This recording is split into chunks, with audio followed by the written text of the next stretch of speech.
Batteries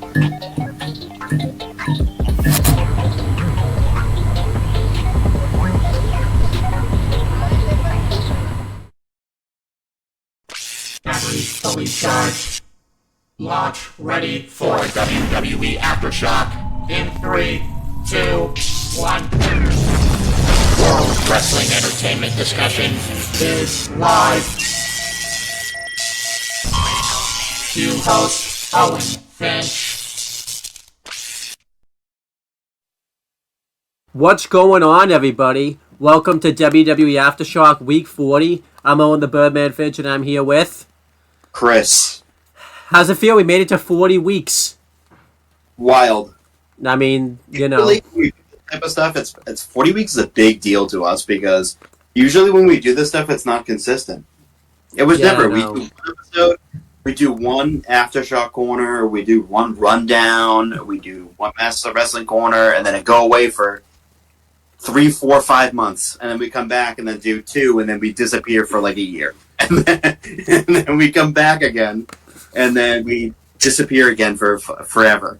I know. But this is the most consistent this show has been in its entire existence. Yeah, so this is Wrestling Corner, Wrestling Rundown, or Aftershock Corner.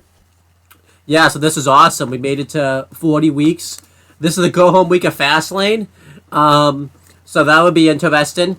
We're going to just cover all the go-home stuff for the week. We're not covering anything NXT related except for Level Up because I did that myself.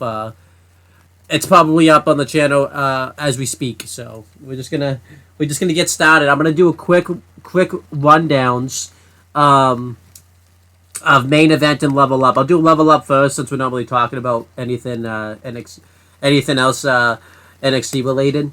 Level Up took place on October 6, 2023. We had the commentary team of Byron Saxton and Blake Howard. Byron Saxton did not want to be there. Again, for some reason on Level Up, he's a heel. I don't know why that is. The first match was a tag match. It was Kalani Jordan and Valentina Feroz versus Izzy Dame and Tatum Paxley. This match was good. Very back and forth.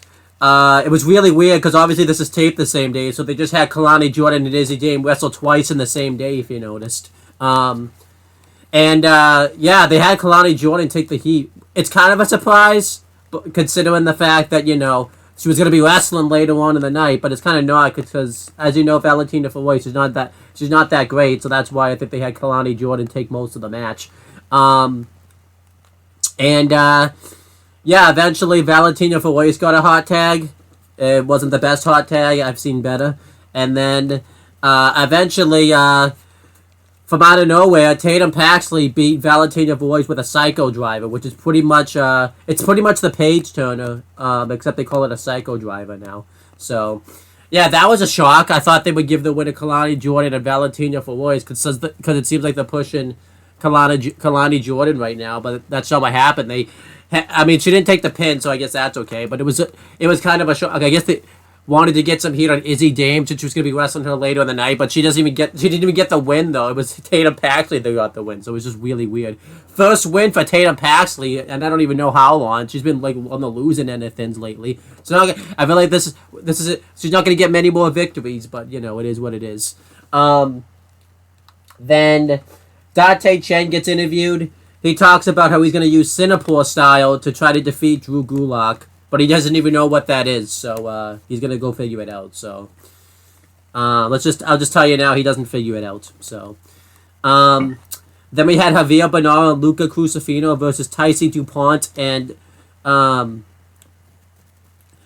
this is not his name, but this is what it auto-corrected in his notes. It was I think it's Tyson Igwe, but I don't even know what his name is. For some reason in my notes it says it's got Turkey Igwe in there, but that is not his name. I don't even know his real name, but it's Turkey. Here he is. It's Turkey. Yeah, I like the tag team though of DuPont and Igwe. I think they're gonna be good. I think they'll be good once they get to the NXT. Then again, though, they could be like Out the Mud though, who I thought were good, and then all of a sudden they weren't ready for TV, and as you remember, they weren't used very well in the first couple of outings and all that type of stuff. But eventually, Luca Crucifino and Javier Bernal win. They just get like a cheap roll-up victory, which Blake Howard wasn't happy about, but Byron Saxton was trying to get Blake Howard to see like how they cheated and all that type of stuff. But again, Byron Saxton's very grumpy on Level Up. I don't know what it is. It's something about Level Up brings out the worst out of Byron Saxton. Because you know why? Because he's not getting enough backstage interviews on Raw. Yeah, he didn't get any on Raw last week, actually, I don't think. So, and then we had the main event. It was Drew Gulak versus Dante Chen. Relatively good match here. It was very nice, very back and forth. Eventually, Drew Gulak's gain. Charlie Dempsey, Damon Kemp, and Miles Bourne keep interference, so it causes Gulak to get the win. He wins with like a Michinoku driver, and this looked like this legitimately hurt Dante Chen because Drew Gulak dropped him like kind of bad on his neck, like the referee had to check on him. I don't think he got injured, but he took a pretty bad fall right there. So let's hope Dante Chen's okay. And that was Level Up. I thought Level Up was relatively okay. I'll give it like a C. I was mainly on my phone doing one of the matches, texting you, so like I missed most of the tag match, the men's tag match anyway. So you didn't miss much. Yeah, but hey, don't worry because it's NXT though. Both of those tag teams are gonna get broken up within like a month or so. So it's not like we're gonna see those tag teams become contenders in the tag division or anything like that. So those tag teams are getting broken up pretty soon. So. 100%. Let's cover main events because we're gonna follow house show rules, and main event is taped before Level Up. Let me find my notes for main event. Okay. Shit. We have October. That aired on October 4th, 2023. We had the commentary team of Byron Saxton and Wade Barrett. Byron Saxton was in a better mood on main event than he was Level Up. So because not doing a C show or a D show. Main event is a C show though. So the first match was Indy Hartwell versus Xia Li. Indy Hartwell won with a full Nelson into a facebuster. That was relatively okay. Then we had Kaden Carter versus Nikki Cross. Nikki Cross won with the Purge. That match was fairly good. Yeah, main event was okay. I'll give that like a C also. It was relatively okay. If you notice, they switched the opponents, though. Last week, it was Indy Hartwell versus Nikki Cross and Xia Li versus Kaden Carter. No. Last week, it was... I'm trying to remember. No, it was Indy Hartwell versus Kaden Carter and Nikki Cross versus Xia Li. So they just basically... They just basically switched the opponents this week. It was... They just said, fuck it, switch... Yeah, just switch up, just do a nice swap right there. So, yeah, that was main event. That main event was okay. So, nothing wrong with that. You want to take us through this week's Monday Night Raw now? All right, I guess if I have to. You don't have to, but it'd be nice if you did. I'm forced to speak. So, Raw happened October 2nd. 2023 because that's the year that we're in right now. At the SAP Center in San Jose, California, with the San Jose Sharks play. So we get the opening video package for WWE, then now Forever thingy that they do every week, and then, but abruptly, as soon as that cuts out, it cuts right to a fucking brawl between Nia Jax and Shayna Baszler. Because Nia's just been running roughshod on the division the last couple of weeks and sitting on everyone. And they're beating the crap out of each other. Not at one point, Shayna tries to lock her in the carry feed a clutch, and then Nia Jax breaks out of it and rams her in the corner. And then Raquel Rodriguez, her music hits, and she runs out. Huge pop. And she's fucking gets into the melee. When all of a sudden, now the returning Rhea Ripley, she comes out to the biggest reaction I think a heel has gotten in a very long time. Yeah, it was huge. Extremely long time. And she was very angry. Very, very angry. She just beats the crap out of everyone. And then she sends them all packing and running away. I like this. This is a really good way to start Raw. It's very different than what they. It's not very formulaic for them to do it. It's usually Mr. 8 O'Clock Finn Balor out there with a Judgment Day. Well, he wasn't there this week for some reason though. So, and I absolutely loved it. It was a really good way to start the show out. Really caught me by surprise. I mean, I knew Rhea would get a nice pop, but I didn't realize it was going to be that huge. That was a really interesting reaction for her. Yeah, it was awesome. Yeah, I liked this segment a lot. I thought it was something different to start off Raw with. Yeah, really good stuff. Good way to, start this off and all that type of stuff. Good stuff, The returns of Rhea Ripley and Raquel Rodriguez were cool. I obviously love seeing Nia Jax get her ass kicked for obvious reasons. And then, Shayna Baszler looked pretty strong out there. She didn't look too weak or anything like that. So this was good stuff. Yeah, they all looked really strong, which is a good thing. And then Rhea gets on the mic and she is fucking pissed. She is heated. She is very angry and she calls out the Judgment Day, but Finn Balor's not there, so it's just Priest and the other guy. And you're not even going to say his name? The notably titleless, but not titleless anymore, Dum Dum, as Rhea has called him, and he looks like he's about to shit his pants. Looks like he just got called to the principal's office, and he has his head noticeably hung low, and he looks like he's going to just shit his pants. So she calls them out to the ring, and she just fucking undresses them. She's very angry that Dum Dum didn't lost his North American Championship to Trick Williams at No Mercy. Very, very pissed. And she's also pissed that she put Damian Priest in charge last week of the Judgment Day while she was out. Which was while she was gone, she put Damian Priest in charge, which is kind of weird because I thought Judgment Day didn't have a leader. Yeah. That kind of has me thinking that Rhea is the leader of Judgment Day. Even though they said there's no leader, that was very telling in a way that it makes her out to be like she's the leader of the group and she's in charge. Well, it's also weird because she says that Judgment Day had a bad week last week. I don't understand what she meant. The only real bad thing that happened to him was that Dom lost his North American title. Like, they were doing pretty well last week up until that happened. So yeah, and then he reclaimed it. So which made no sense. He didn't do it on his own though. So that really meant nothing then. Trick Williams win at No Mercy meant absolutely fucking nothing if 3 days later he loses the title back anyway. Well, we'll see what happens. They might do something with it. She's very angry and says that if you don't win the North American Championship from Trick Williams on Tuesday because I got you a rematch, don't bother coming home. She was very mad. Yeah. Very, very mad. I love, too, the Damian Priest threw Dominic Mysterio under the bus, too, pretty much. Saying, like, oh yeah.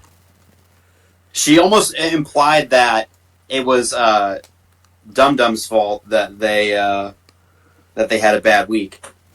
I know. Because she was right up in his face like she was going to fucking beat his ass. I bet you were hoping that was going to happen, too. Like, he's just getting thrown out of the group. Oh, yes. He deserves it. Piece of shit. But yeah, so Jey Uso then interrupts them, and he comes down to the ring, huge ovation, huge fucking taunt again. Once again, that fucking wave-like taunt is super fucking over, and he did it going down to the ring, and it was big, and then he fucking got up on the second rope, and it was even bigger. Like, yeah, it was awesome. It's just, it's amazing. So he comes out and basically starts fucking, like, hitting on Rhea Ripley. That was really fucking funny. And he said that Rhea Ripley has more balls than Roman Reigns does, which was interesting. and that she's the new tribal chief, and that she has bigger balls than Roman Reigns does. Yeah, it was interesting. What a shot that was right to Roman. I love it. They basically had enough, and they start beating the shit out of him, and then Cody comes out to make the save, and they beat the crap out of Dum Dum, who deserves it every single time. Every fucking single time Cody Rhodes in a ring with Dum Dum, he gets a crossroads every single time, and he fucking deserves it. He deserves his fucking head being driven into the fucking mat face first. Because he fucking deserves it because it's a shitty son. Yes. And then Adam Pearce comes out and announces that at Fastlane, it's going to be Finn Balor and Damian Priest, the Judgment Day, are defending their tag team titles against Cody Rhodes and Jey Uso. And they did not look too happy. That was it for that. That was really fucking good segment. Yeah. I loved it. It was amazing. From Rhea undressing Dum Dum to basically placing the blame of all of what happened on Damian Priest. It looks like some cracks were starting to become from cracks to coming almost craters almost on the Judgment Day. Yeah, this was really good stuff. I liked how they furthered everything here. They did mention, too, that Damian Priest wasn't medically cleared, so his match with Jey Uso was off on this show. So that was a shame. So Damian Priest, he couldn't even do anything physical. Like, I think like he had to basically sit on the outside while all this was going on. So, I don't know what happened to him because, like, he couldn't even do anything physical, but, it happens. But yeah, I like this. Obviously, Cody Rhodes got a huge reaction. I'm looking forward to this tag title match with Judgment Day versus Cody and Jey Uso. I can't wait to see how it plays out because it makes all the sense in the world to have Cody and Jey team up since, Cody brought Jey to Raw and he's like the only one that trusted him and everything like that. So this is good stuff.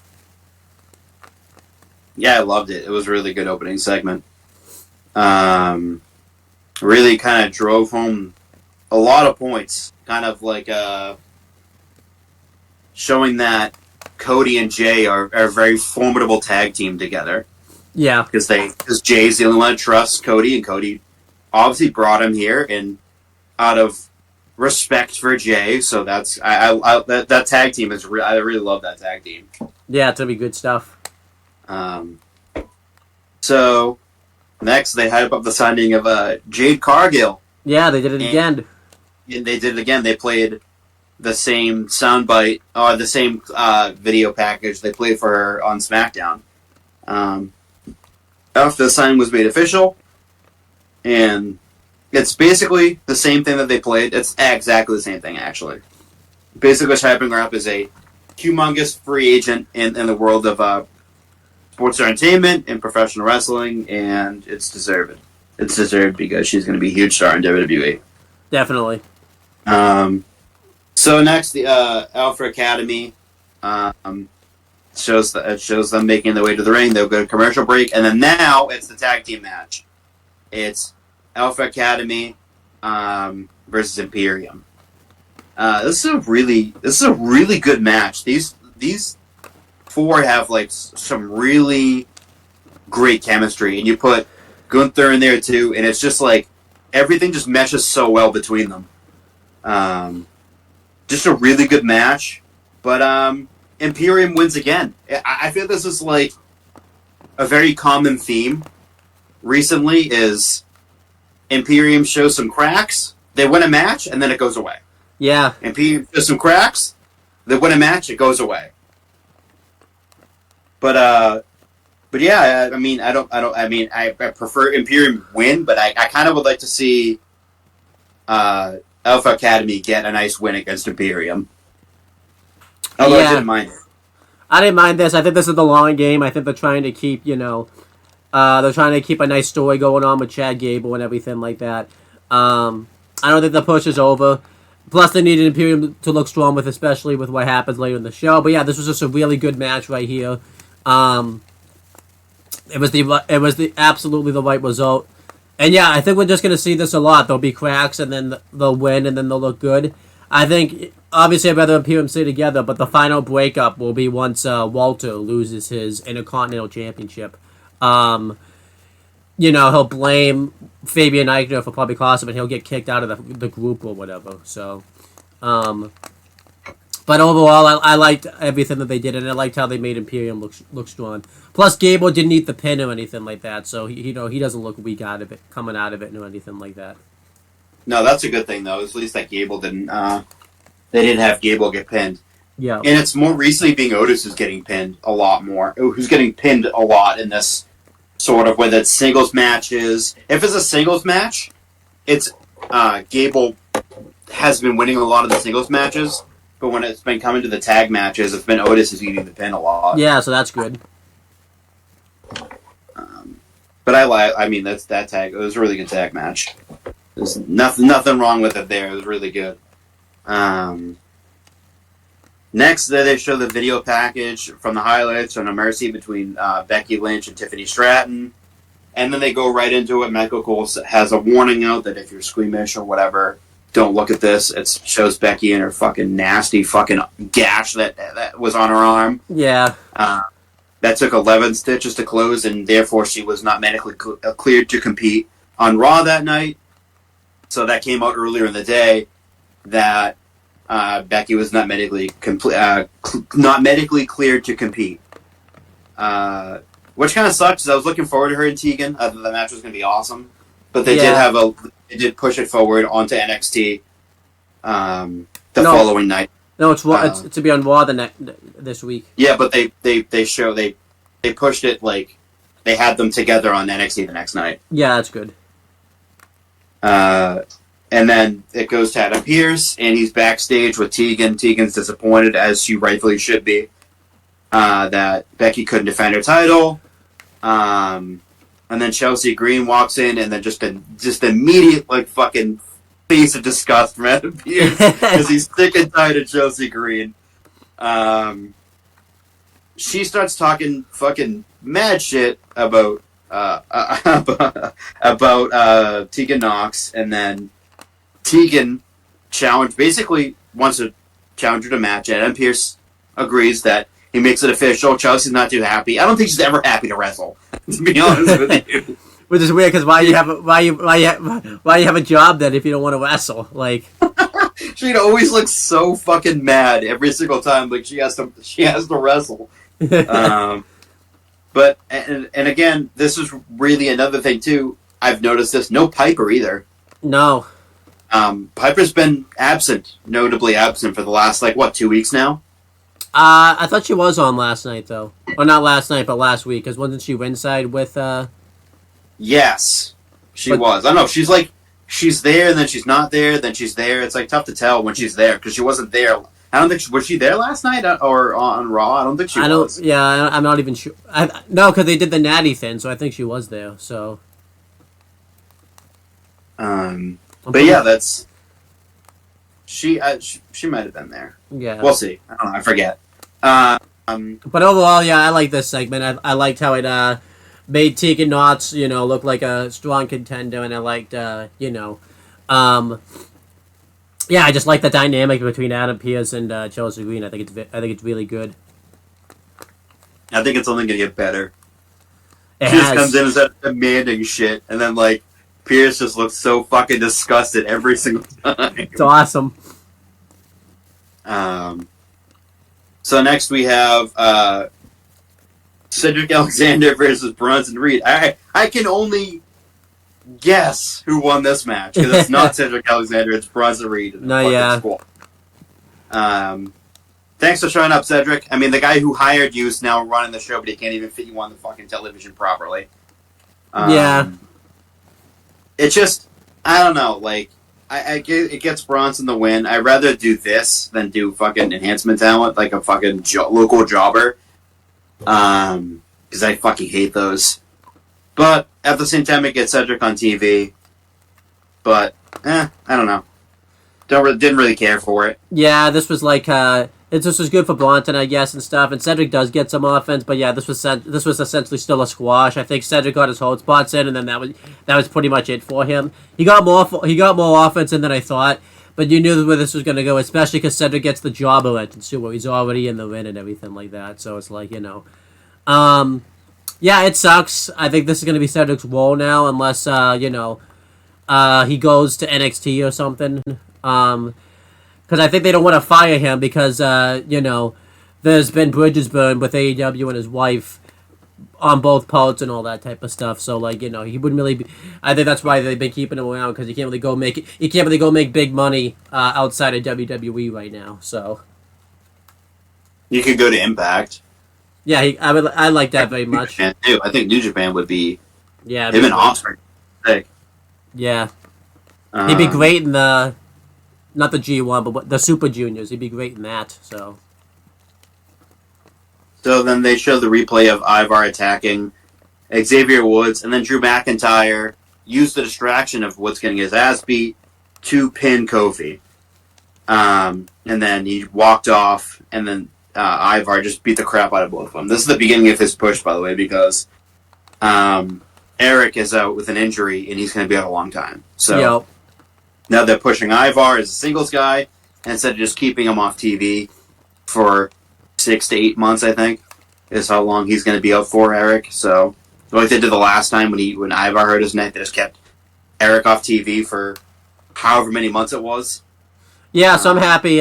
This definitely shows the change in leadership, because in the Vince era, Ivar would have just been completely off TV. He'd be on main event every week and everything like that. So I'm happy that at least Ivar is not just going to be sitting at home for months. So yeah, exactly. I like that. We're finally going to get to see him probably used to his full potential now. Yeah, it'll be good. Because he's got a fucking 6 to 8 month window now where he's on his own now. Yep. So now they got back, and Adam Pearce is on the phone, and Drew walks in. And Drew says that he really doesn't want to be on Miz TV. He did that last week and doesn't want to do it. But Adam Pearce said that it was specifically requested. He was specifically requested by the Miz to be on again, and it will give him an open forum. He'll give him an open forum to speak, and fucking McIntyre basically went into a spiel about how he didn't do the right thing because no one did the right thing for him when the bloodline was beating him down, and I'm like. I mean, I didn't mind it, but, I don't think it was necessary. I mean, it's showing, obviously, Drew being a whiny heel, which I don't think him being a whiny heel is the right direction. I'd rather him just be, a badass heel instead of being a fucking whiny heel. If they're going to turn him, which is obvious, so obvious he's going heel now. I think the best thing for him, I'd rather him just be a badass heel. I don't like this whole whiny heel thing. Yeah, but he does make some good points, so I like that for the most part. And I feel like too he shouldn't exactly be what he was like before, because I thought that was working, but I feel like his character has evolved so much to the point where he was a heel, right before WrestleMania in 2020 and everything like that. Plus, too, he kind of has a reason to be a whiny heel with all the stuff that he's been through as a babyface and everything like that. So his character as a heel is going to be an interesting take and all that type of stuff. Yeah. It could be interesting. But yeah, I think he'll be good as a heel, regardless. But I just prefer him not be a whiny heel. Yeah, we'll see what happens. Next is the Intercontinental Championship contract signing, and then before that they showed George Kittle in the crowd. Yeah, this was awesome. 49ers, one of the greatest tight ends in the NFL today. He had a little bit of WrestleMania this year, which is cool. I love George Kittle. I think he would do awesome in wrestling, and if that's the path, which I think he probably would because he's such a fucking huge fan. Yeah, I want him in WWE so bad and all that type of stuff. He'll be great. He could be the next one to come in and be a really great it would be a good transition for him. I know, yeah. I think he'll transition well too. Better than Gronk did. I think I've talked about that before. So Gronk was terrible. He did that awkward fucking stripper dance on the fucking ring post when there's no fans in attendance. That was. I still think it's hilarious that the near 75-year-old man had to jump off of the stage just because Gronk was so afraid to do it. Like that was. He didn't want to do it, so Vince did it. It's really weird. So now we have that contract signing for the to make it official for their Intercontinental Championship match. Yeah, it's just a standard, really contract signing. Nothing spectacular went down. But at the end, Gunther does slap Ciampa. Ciampa jumps over the table, and they start fighting. And then eventually he puts him in the Sicilian stretch, but Gunther escapes from the ring, and that's the end of that. I thought that was good. I did like it.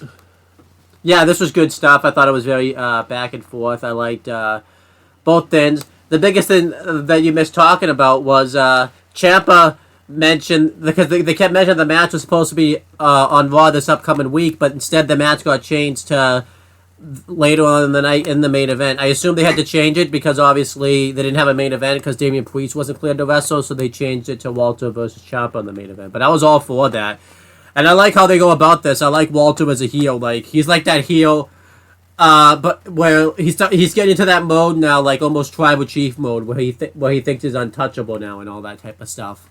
But I like that he's a heel that doesn't back away from a fight or anything like that. Like, he'll take on a fight if he feels like he has to and all that type of stuff. But I think it's just great. So, and again, I still love the fact that he doesn't even care that he's the longest rated Intercontinental Champion. If you think about it, he legit does not care about that. Like, he doesn't. Shit. Yeah, he just cares about the fact that he's like a champion. Like, I think just does not give a shit. I think when Walter's been in the company, he's been a champion longer than he's been like a challenger or anything like that, and not had a championship. Because I think since he's legitimately came into the company, he's been pretty much a champion. So that's pretty cool. That is because he came in immediately won the UK championship, and he held that for like 2 years. Yeah, fucking held it forever. Yeah. When he came stateside, he didn't have he wasn't down there long enough after he made the move to the US, because he was only down there for like less than a month. Yeah, it wasn't that long. Yeah, it wasn't that long, and then he was brought up, and then immediately almost immediately won the US title. Yeah, the Continental title. Yeah, the Continental US title. The Continental, yeah, because he won it. It was it 4th of July last year? It was June 26th, I think it was, because Michael Cole says it every week. So he's held it for a long ass time now. He broke the record, but yeah, it's crazy. He's been he's been a fucking champion longer than a challenger. I don't think he's only challenged twice. Yeah, because he challenged Pete Dunne, and then he challenged who the fuck was the Intercontinental champion? Was it Ricochet? Yeah, it was. Can't believe I remember that. I know. I can't believe it. I'm so proud of you. It was someone so random. I was like, it has to be like a Ricochet or something. Yeah. I bet too, but think about this too. If Vince didn't have to be forced to retire last year, Walter would have probably been out of the company by now or something. Like, oh yeah, because he would have lost the title. Yeah. Vince said he was pushing him, but Vince changed his mind so much. Yeah. That week that Triple H took over in New York, it was supposed to be he was supposed to lose the title, and then Imperium was supposed to break up. Yeah, just random. I was like, wow. Like, thank God. Now we have the longest reigning Intercontinental champion of all time. Yeah. one of the best champions in WWE in the last fucking 30 years. He's probably the best Intercontinental Champion of all time. And like in general too, like US, IC. No, do you notice, by the way, Honky Tonk Man hasn't even been mentioned on TV since Walter broke Nope. the record? Like, Because fuck him, that's why. But so now they cut to the back, and Damian Priest, they're in the Judgment Day's locker room, which is just a purple hue across a locker room. And JD McDonough, Damian Priest starts complaining about Adam Pearce, and then JD McDonough starts talking, but because Damian Priest doesn't like JD McDonough, he tells him to be quiet. And then Rhea Ripley tells Damian Priest that JD McDonough might be onto something here. They want to divide and conquer Cody and Jay, so they want to split them up and take them out piece by piece. And then Priest said, he'll think about it. Didn't seem too pleased about it. not just Cody and Jay, too. He wants to divide Cody, Jay, and KO and Sammy, since Cody and Jay are the ones challenging for the tag titles and all that type of stuff. It's the titles that Kevin Owens and Sami Zayn want, so, It does. I liked it. It was a good segment. I think the more this goes along in the coming weeks, I think Rhea Ripley is going to make JD McDonough a member of the group. Yeah, definitely. We have been... I like it. He should be in the group. Yeah, I think so. He seems like a great fit for the group, so... It also makes sense that, too, if they're going to do, like multi-man, like, if they can do a lot of multi-man matches, which they've been doing, they're down a member. If they're going to do 5-on-5, yeah, there's 5 members in the group, but it's Rhea, so then I'm not too sure. And they're not too keen on doing intergender matches. right. So it makes so much sense to add JD McDonough to the group and have him be that 5th member, so they don't have to. Well, the Rhea can do her stuff on the outside where she suplexes them or tackles them through the barricade or whatever. Yeah, but or causes distractions. But other than that, they don't like doing intergenders, so it makes so much more sense to have JD McDonough be in the group. Yeah, definitely. But next we have the New Day making their way to the ring, and then it's Kofi will be on commentary for Xavier Woods versus Ivar. Very competitive, back and forth match between Xavier Woods and Ivar. Ivar looked incredibly strong in this match. He really did, yeah. But Xavier gets the pin and wins. And after the fact, Ivar attacks Xavier Woods from behind, and Kofi jumps to the ring and attacks Ivar, and he just fucking destroys the both of them. Just fucking massacres the both of them. And he does a moonsault onto the both of them, and it just fucking, the crowd just looks fucking absolutely shocked. It was good.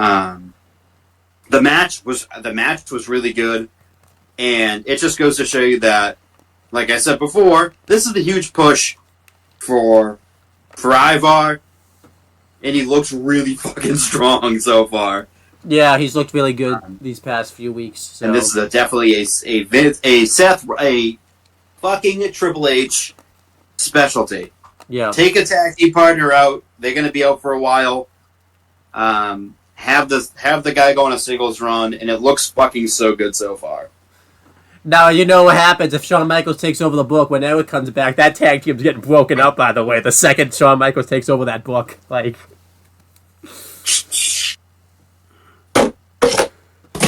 Just broken out. Yep, goodbye. Yeah, I liked this. I liked the match. I thought it was very back and forth. I liked the whole match. Kofi's just roasting Wade Barrett on commentary. He's just roasting him. It was...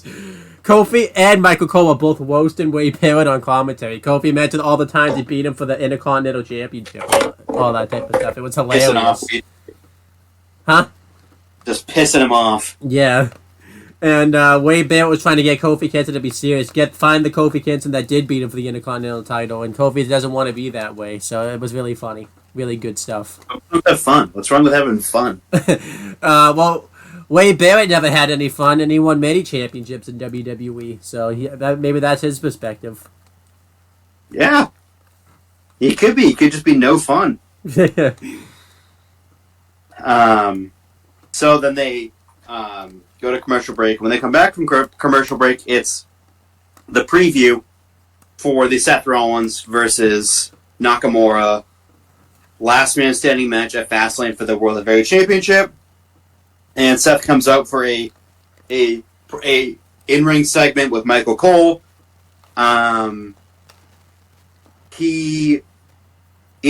Basically he says that he's healthy, which he isn't. He's not a healthy boy. He is not. And Michael Cole throws in a CM Punk line. That was actually really funny because there's some rumors going around, maybe not, of CM Punk joining, but who knows? And then Nakamura appears on the Titantron, and then he says that in Japanese that no one believes that that his back injury is allowed to get sympathy. Yeah, and it's a really, really good last segment before their match at Fastlane.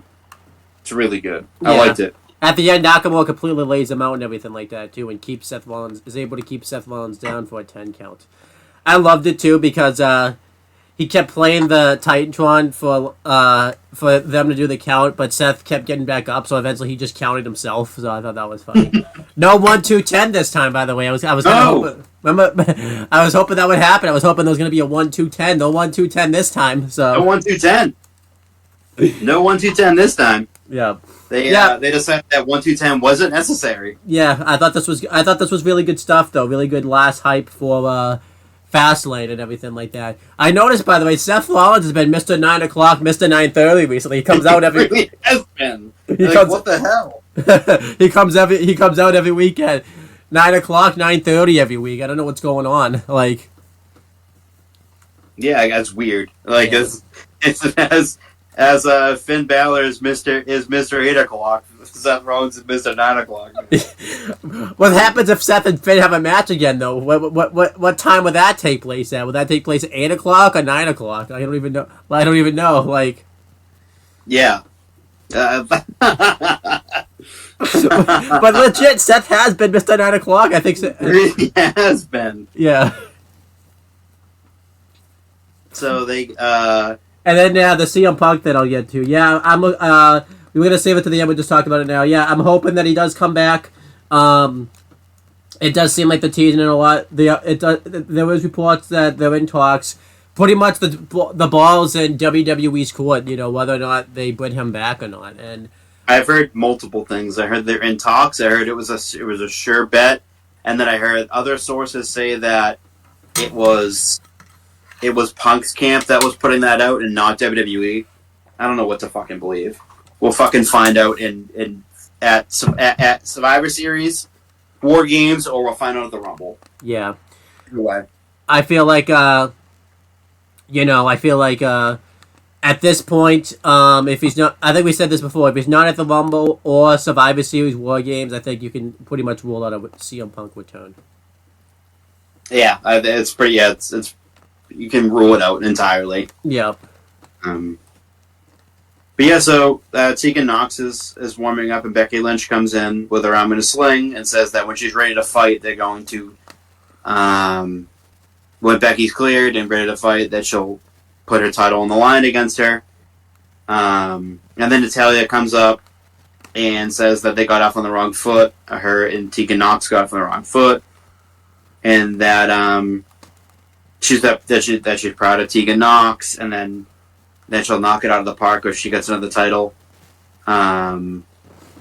Versus if she'll knock it out of the park if she gets a title match against Becky Lynch, and then Tegan Nox thanked her for her kind words, I guess, which is weird because Natalya was strong as a heel last number of weeks. Yeah, so I overall, I like this for the most part. It's something different. It'll be interesting to see what happens. I do wonder if Natty is going to go heel, which is like, I don't know how I feel about that. Natty has been in this company for so long that I don't really think it matters what you do with her anymore. Yeah, exactly. She could just flip-flop like back and forth and it wouldn't really matter. Yeah. I think she's never going to leave, but I think it'd be good for her to leave and go to a new company for a bit because she's just so stale in WWE. Like, but the thing is, like, would she though? Oh no, nothing like that. Yeah. Exactly. Like the thing is, like, they're not going to release her ever. Yeah. And she wouldn't go anywhere else. Yeah. So. Or she'd probably train. That's like the one thing. She'd probably train wrestlers or whatever, or become a coach at the performance center or something like that. Yeah, definitely. I don't think she would actually like, leave the company entirely. So now we have one half of the women's tag team champion.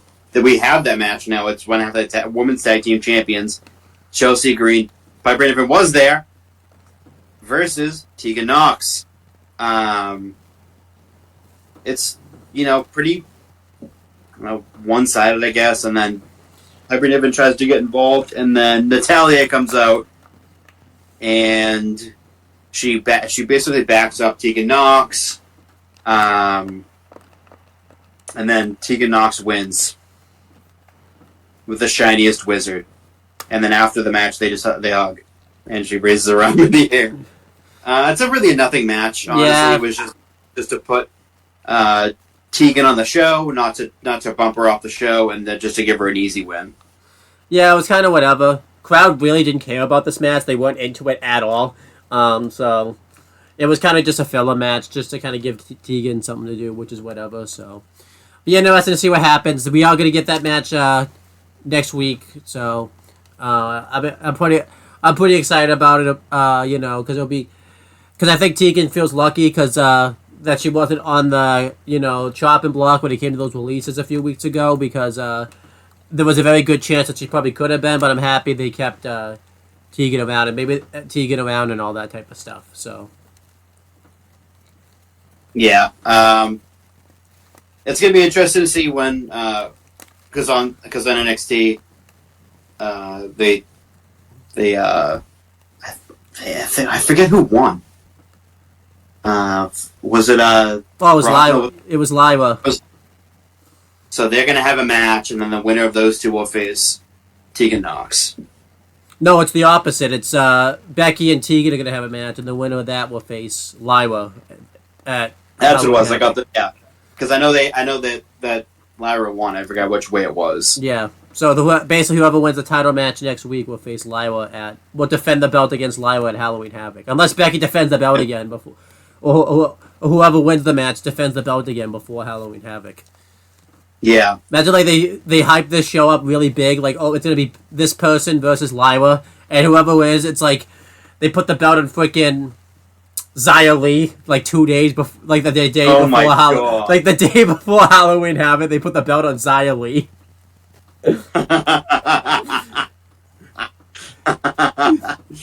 You're just like, my God.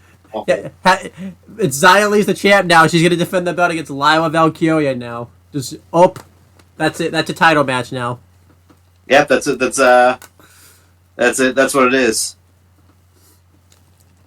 That's your title match. Sorry, fuck you. All that build, it's gone now. Goodbye. It's gone. So now, they basically announced that tonight's main event, it's going to be Gunther versus Tommaso Ciampa, and then they show Drew McIntyre go into the ring, and he'll be on Miz TV next. No, it's canceled. He's just talking. Oh, yeah, because he wanted his own little in-ring segment. Then Byron Saxton walks up to main event Jey Uso. The only fucking time you can see Byron Saxton on the show, by the way. Yep. And says that he's good with Cody Rhodes and is full speed ahead. And they said that when he was in the Bloodline, Cody Rhodes is the enemy, but that's no longer an issue anymore. And him and Cody are good. And then Drew McIntyre comes out for his little in-ring segment, and he basically just steals Cody's line. What an asshole! What a fucking asshole.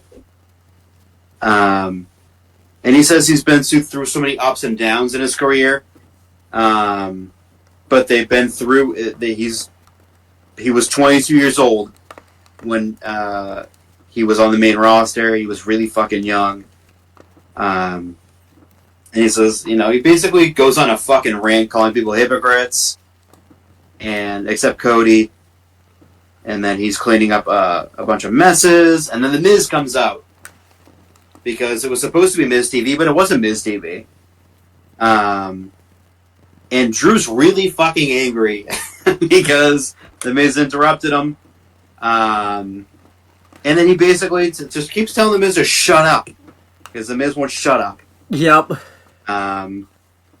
And he goes very face-ish and says The Miz has tiny balls. And then he won't face him in a match. And he does have tiny balls. How do you know that? If someone's proclaiming that they have massive balls and has a T-shirt, I'm talking about his massive balls. He's got a tiny little pair. That's fair. And I just wasn't sure if you were looking at if you have seen the Miz's balls or something like that. So. Nope. So The Miz basically says that his mama taught him that to be the bigger man and walk away.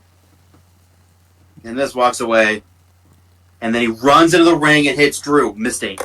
Massive mistake. Mistake from an angry, pissed off Scottish fucking death-killing machine. That is the last fucking thing you want to do. And they basically separated them, and then they basically had a match, and Drew just beat the shit out of him and won with the Future Shock DDT for the win. So overall, everything was really good. Liked everything that happened. It was very odd. It was very odd because they announced it as Miz TV, that it wasn't Miz TV, and then they had a match directly afterwards. Yeah, and Miz was pretty fucking handedly. And Miz won. And this has happened to the Miz a lot lately. He had to wrestle in his suit during this match. He's had to wrestle in his suit a lot recently. Like, there was a big more of a tease of a heel turn because Miz earlier in the match exposed the turnbuckle, and Drew smashes the Miz face into the turnbuckle when he was going for the Claymore kick. Then afterwards, he apologized for the fans for the way he won the match. And he's like, now that I've apologized, I can start over, which is a direct shot at Jey Uso, thinking that he can just apologize and start all over again. God. What an asshole he is. But yeah, I'm liking this. I have a feeling you're getting scared for Cody Rhodes' safety, because I think Cody Rhodes is going to be a guy he feuds with, and I think you're scared of Cody Rhodes' safety once. I feel like, too, you're going to start to hate Drew McIntyre once he goes into that Cody Rhodes direction. So. Oh, yes. But he's going to beat his ass. Drew will beat Cody's ass, or Cody will beat Drew's ass? Oh, Cody's going to beat Drew's ass. But yeah, I like this a lot, though. I like this as more further characterization of Drew is going heel and all that type of stuff. So I like it. I wonder what's going to be like that, because I think you heard that the original plan was supposed to be, had Matt Riddle not gotten fired, they were going to just be a tag team type of thing. They're going to be Mick Riddle. Yeah, so now he's just going full out heel. So, yeah, I could just continue doing this. Yeah, it looks good so far. Trick Williams, they come back and they show a video package of Trick Williams defeating that dude for the North American Championship at No Mercy. You know, the fat slob who rather eat chicken tenders on his couch. And they go backstage to Trick Williams. I think this is his first appearance on Monday Night Raw. Yeah, it was. Yeah, because I don't think he was. No, he wasn't on when Mello was on Raw. He has been on Main Event before, though. That's taped the same day as Raw, but not actually on Raw. Main Event doesn't fucking count. Actually on Raw, not in the same arena, Not on the crappy fucking show they tape before Raw. The actual Monday Night Raw show called Monday Night Raw. He says that basically tomorrow that he's going to beat Dirty Dum Dum. Because he is dirty, because he has all fucking chicken tender grease all over his fucking finger. Hey, you'd be eating chicken tenders with him too if you wanted chicken tenders, so... I wouldn't be anywhere near him. I feel like you would just jump up and take the chicken tenders with you. I would. Because they're fucking delicious. I still can't believe they legitimately leave a restaurant when they don't have chicken. They do. If they don't have chicken tenders on the menu, they don't go in. They'll leave.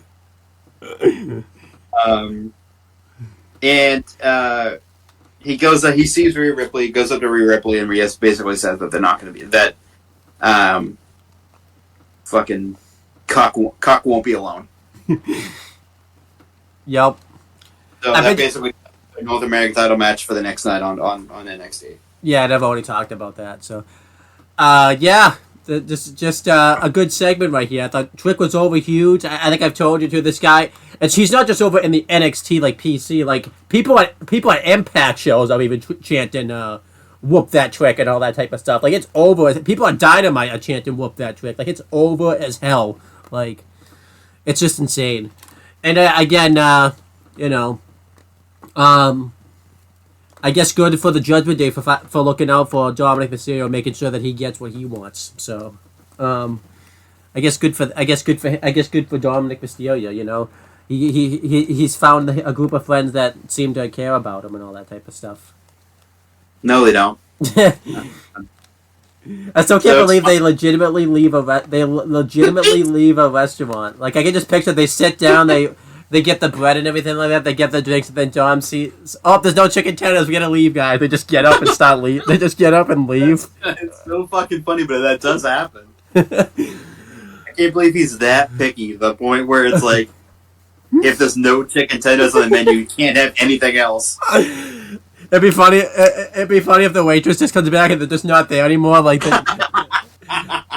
they're just like, oh, and they like know it's like $5 for like the drinks that they ordered, and the waitress just like, and the waitress realizes, oh, that was Dom. Oh, I guess we didn't have chicken tenders on the menu. I guess we don't have chicken tenders anymore. Next time they go into that restaurant, they better have those chicken tenders. I feel like too, if you owned a restaurant, if you knew Dom was coming, you would have him take the chicken tenders off the menu just because Dom's there too. You'd be like, "Oh, take that!" Like you would see him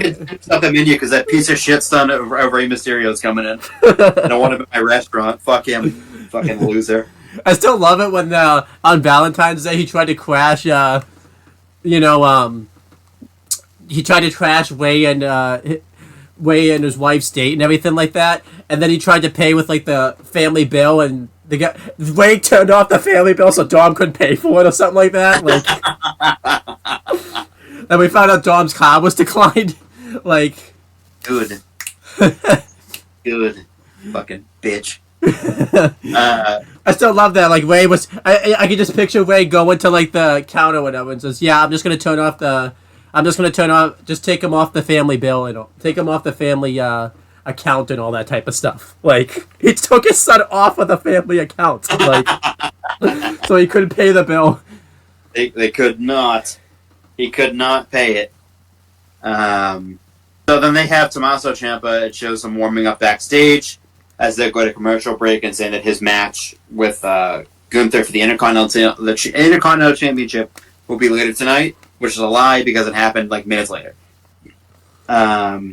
So Jackie Redmond is standing on the ramp, and she welcomes Cody Rhodes, the fucking best wrestler in the world. So he comes out and says that basically, he's excited for the fact that him and Jay get a tag team title match at Fastlane, and that Judgment Day are going to be on SmackDown. On SmackDown this Friday, leading into Fastlane, and he and Jay are going to be there. Interesting. I like it. I mean, I didn't love the fact, obviously, it breaks the rules of the brand split because Cody and Jay can't even go to SmackDown. Especially. Well, they keep talking about this trade that they're going to happen. You know Cody's going to be the guy that gets traded. What's the point of a trade if Cody can just go to SmackDown whenever he wants? So good. He's Cody Rhodes. He can do whatever he wants. There you go. But yeah, I do like this segment a lot. So. And again, Jackie Redmond's very picky about who she interviews. She only likes just Cody. Yeah, just Cody or Ricochet. That's it. Nobody else. Then they go to the Fastlane card for the show. Pretty good card. Really good card, actually. Yeah, I'm looking forward to it. And then Gunther makes his way to the ring with Imperium. They remove his jacket for him, and they go to commercial break. But then they come back, and I saw this is actually wicked funny. I saw this on TikTok. It was from Raw, and then Gunther was in the ring, like waiting for them to come back for Tommaso to make his entrance, and it was like 5 minutes that he was standing in the ring. Oh my gosh! It was like through the entire commercial break, and then they played the Alpha Academy segment, which was Otis apologizing for losing, and Chad Gable says that he didn't need to apologize, but because Imperium are cheaters, and that Gunther has peaked, but Gable hasn't. But he has not peaked yet. And when he does, all the savages and idiots will know. And then they come back from commercial break. Then they had the Judgment Day announcement, and that Becky Lynch was going to be on Raw to defend her tag team, her women's championship against Tegan Nox, and that Kofi will battle Ivar in a Viking rules match, and that Nia Jax will battle Raquel Rodriguez. Yeah, he was there for all of that. Meanwhile, Gunther was just standing in the ring. It was so funny. It was a good solid 5 minutes, or 4 minutes, or something like that. He just kept standing there, just staring at the screen. The Titantron. I think we talked about this. WWE loves doing these segments where people will make their entrance and they'll have him stand there for a good 5 minutes and all that type of stuff. And they turn out. I was like, holy shit, it's still going on. I don't think you realize this too, because we've been to shows. When it goes to break too, they turn the arena lights off and everything like that too. So for a good portion of it, Walter's just standing there and when they play the video pack, when they play the stuff on the screen and stuff, it's like Walter's just standing there in the dark and everything like that too. Yeah, it's like, what the hell? What are they doing? Yeah, poor guy can't even get any lighting too. And then they're just showing the pay-per-view. It'd be funny too if Walter just let's go, come on, they wouldn't do that, by the way, for the Tribal Chief. Imagine the Tribal Chief having to stand there for a while, Oh yeah, no, they definitely wouldn't do that. Yeah. Roman Reigns. I don't know. They might do it next week.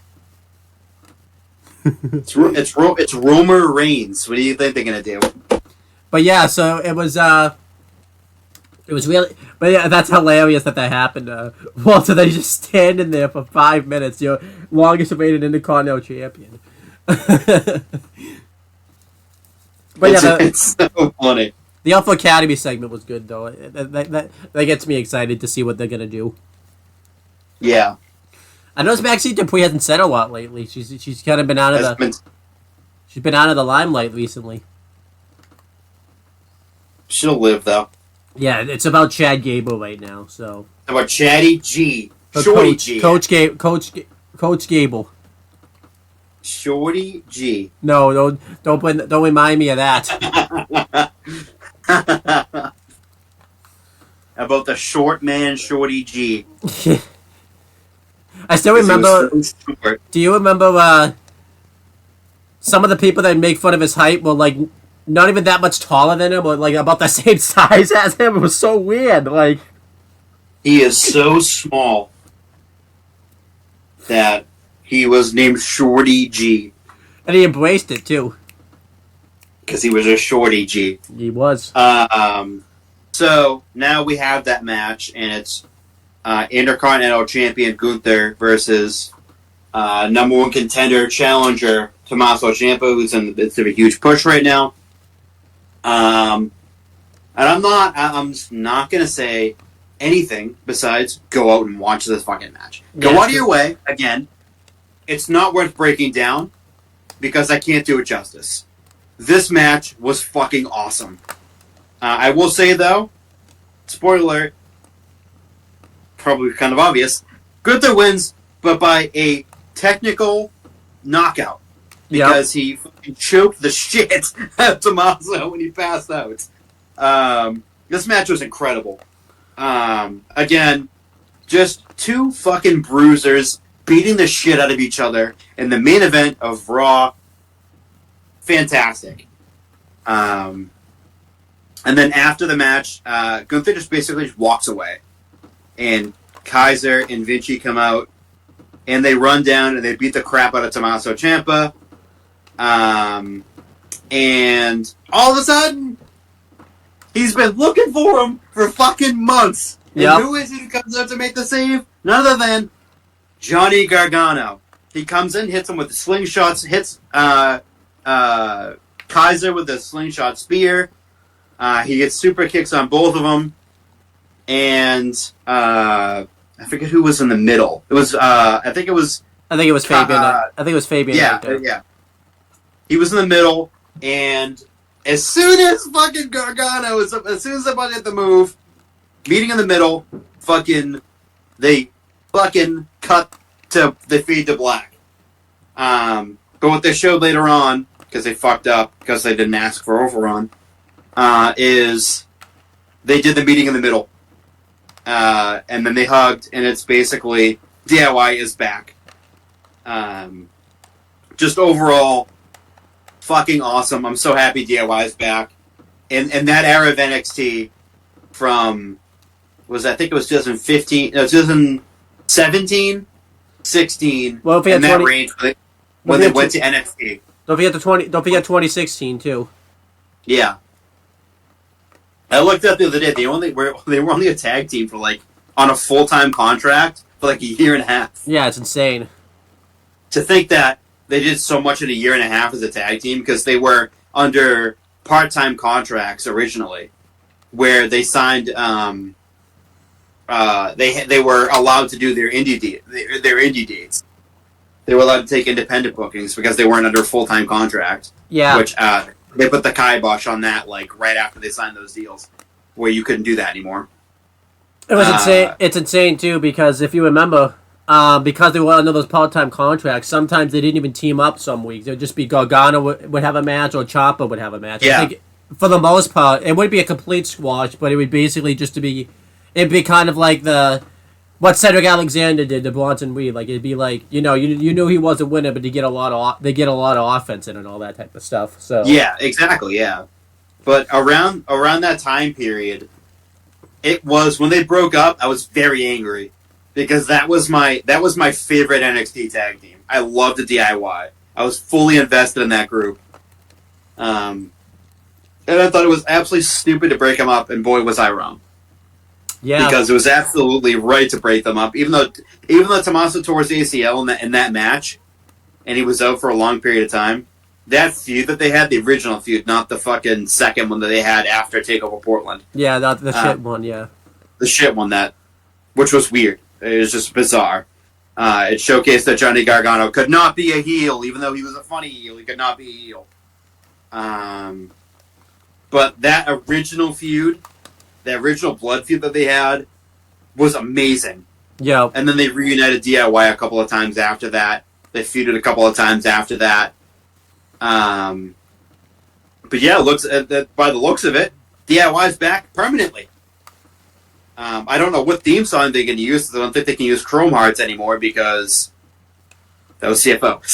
Yeah, so we'll see. I don't know. They've used some. They could just remix it.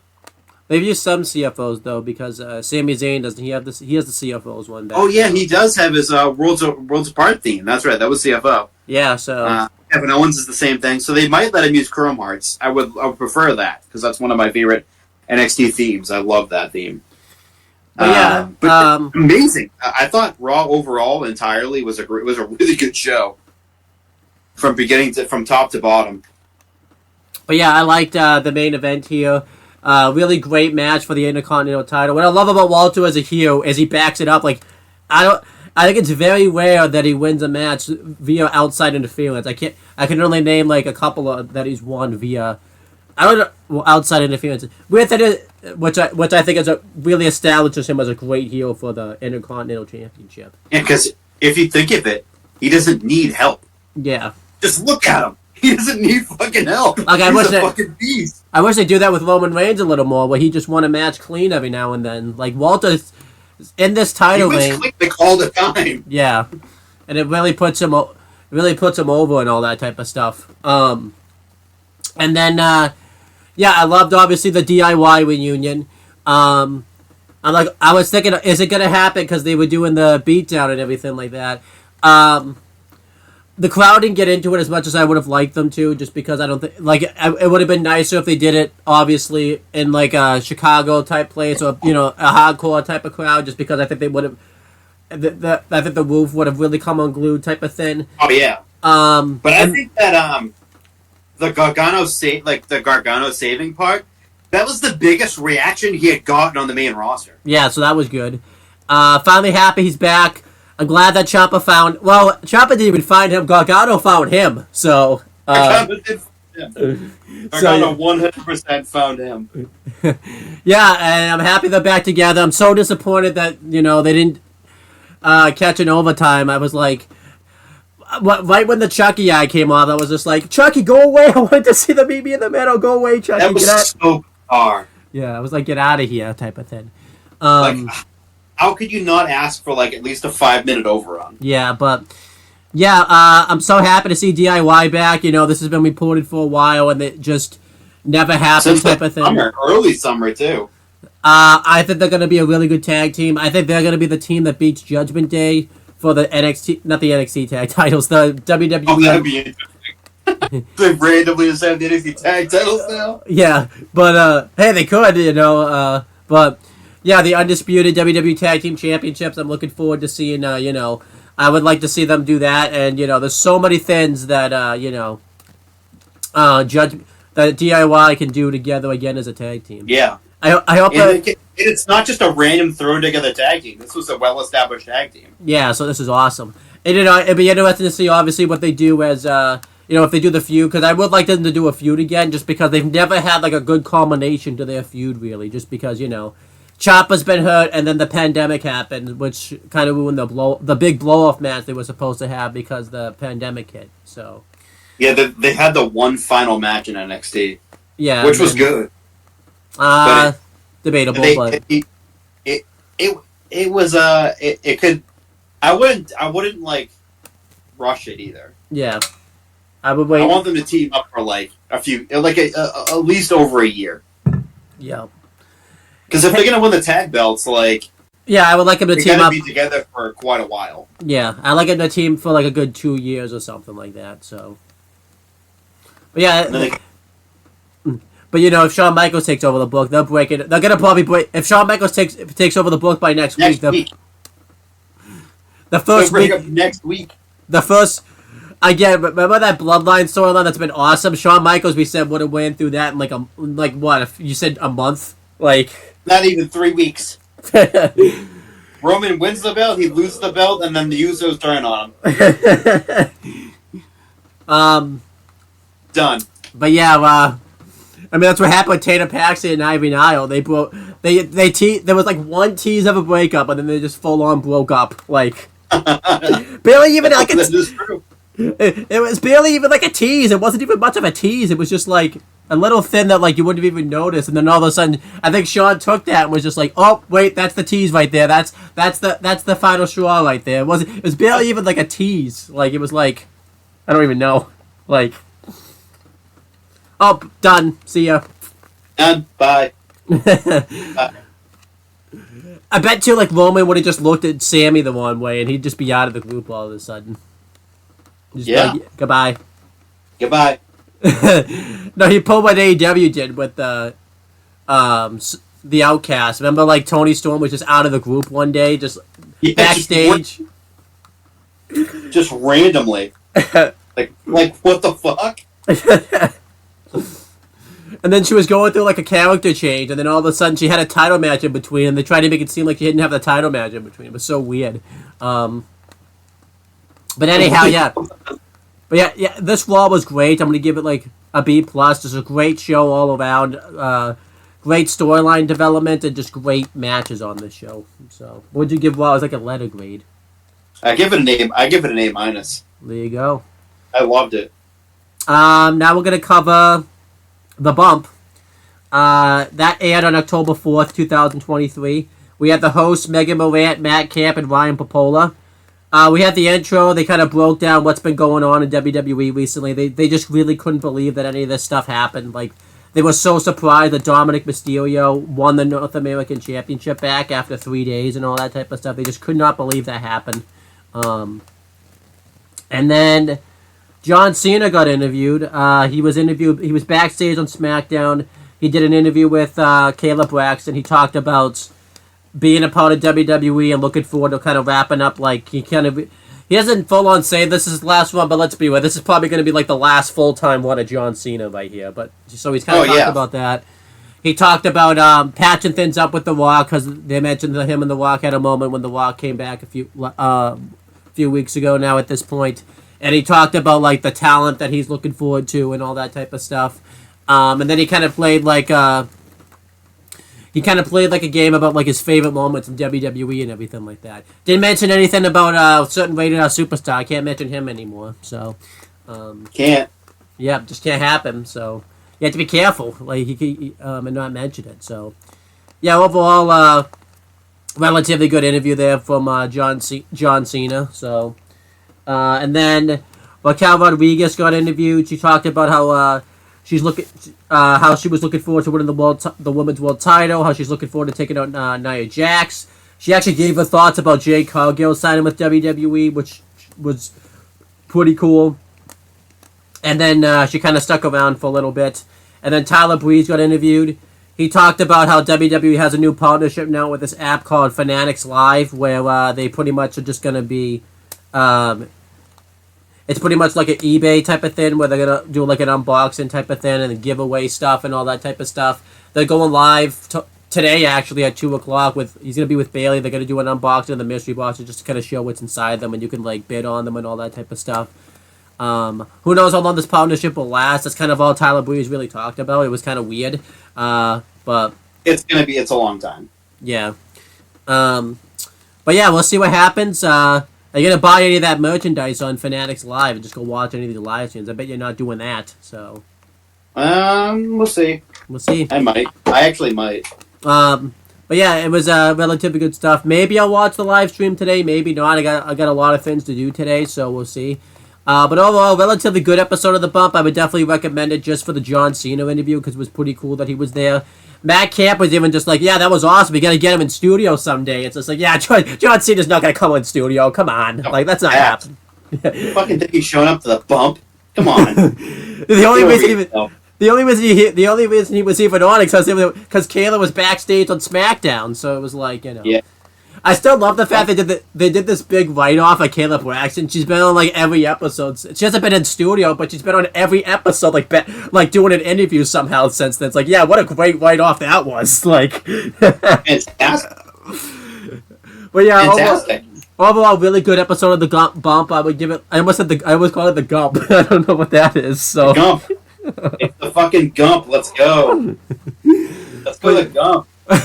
But yeah, I would give this like a B plus just for the John Cena interview alone. I thought the John Cena interview was very good. He even gave high praise to LA Knight, talking about like how he got over despite The Office and all that type of stuff. So it was really cool stuff. So good on John Cena for giving some nice props to LA Knight. So then we had SmackDown, which aired on October 6, 2023. We had the commentary team of Corey Graves, Michael Cole, and Kevin Patrick. And it kicked off with LA Knight. He came out to cut a promo. He wants the fans to let him talk to him, but before he didn't get to talk to him though. He gets interrupted by the Bloodline, Paul Heyman, Jimmy Uso, and Solo Sikoa.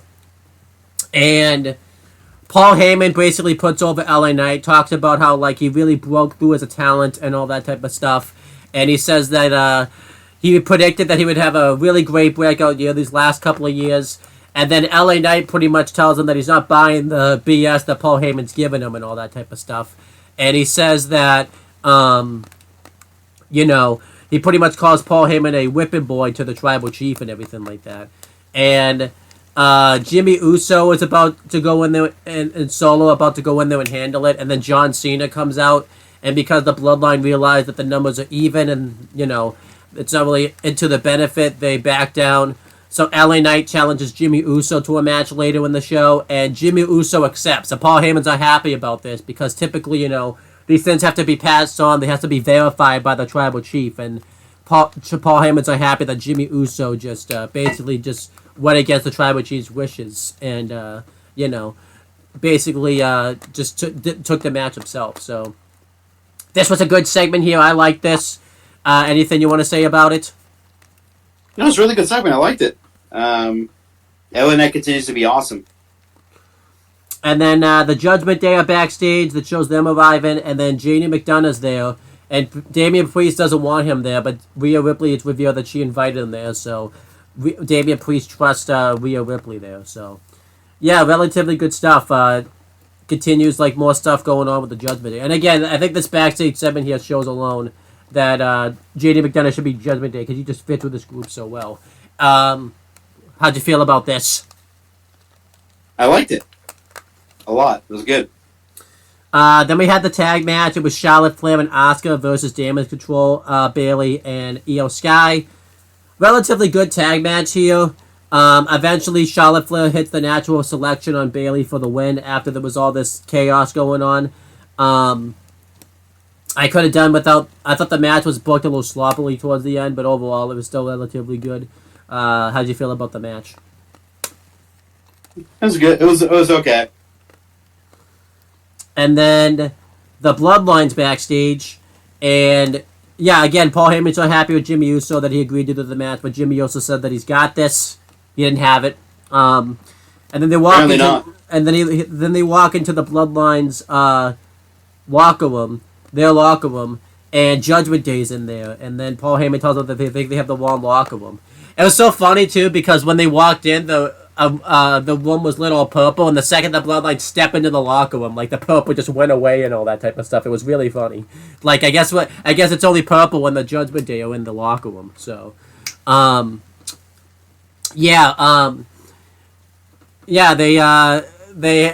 goes to break, and then they comes back, and everyone's having a face-off with each other, and Rhea Ripley pretty much tells everyone to leave because she wants to have a conversation with Paul Heyman. And everybody leaves. Everyone just leaves. So this was really good stuff here. Rhea Ripley's really out there taking charge. So, we'll find out more about this later. But what did you think about this segment right here? I like this a lot. It was just really good. I liked it. It was very, very good. I like how they got up each other's faces, too, like that. Yeah, it was like Solo got in Damian Priest's face, which are like the heavies of the Judgment of their groups.